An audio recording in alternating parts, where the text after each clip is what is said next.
Hai semua, saya Natasha di sini. Maya ialah seorang pempengaruh kecergasan dari United Kingdom yang semakin terkenal di internet kerana bentuk badannya yang mengagumkan. Dalam hantaran-hantarannya, dia sering mempamerkan perutnya yang berotot dengan cantik, tanpa berlebihan, dengan simetri yang sangat baik dan hampir tiada lemak yang kelihatan. Dengan penuh dedikasi dan ketekunan, Maya telah membentuk otot perutnya selama bertahun-tahun, sambil juga memastikan bahagian punggung dan kakinya kekal terbentuk dengan indah, serta pinggangnya yang ramping yang menonjolkan lagi siluet badannya yang menawan. Tidak boleh kita lupakan juga wajahnya yang lembut, yang melengkapkan penampilannya yang harmoni dan memikat hati, disanjung oleh ribuan peminat.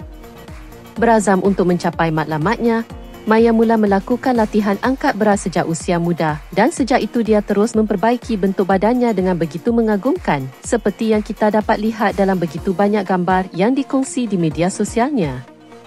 Bentuk badannya yang dikagumi oleh pengikut dari seluruh dunia menjadi kebanggaan besar buat Maya, yang dengan penuh semangat berkongsi rutin hariannya untuk memberi inspirasi kepada orang lain.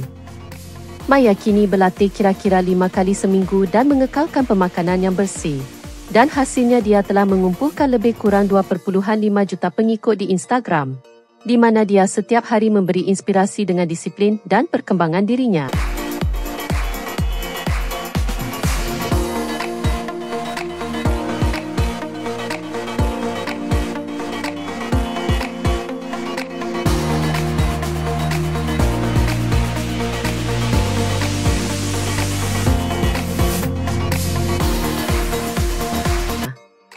Bagaimana pula dengan anda? Apa pendapat anda tentang transformasi hebat Maya? Kongsikan dengan kami dalam ruangan komen.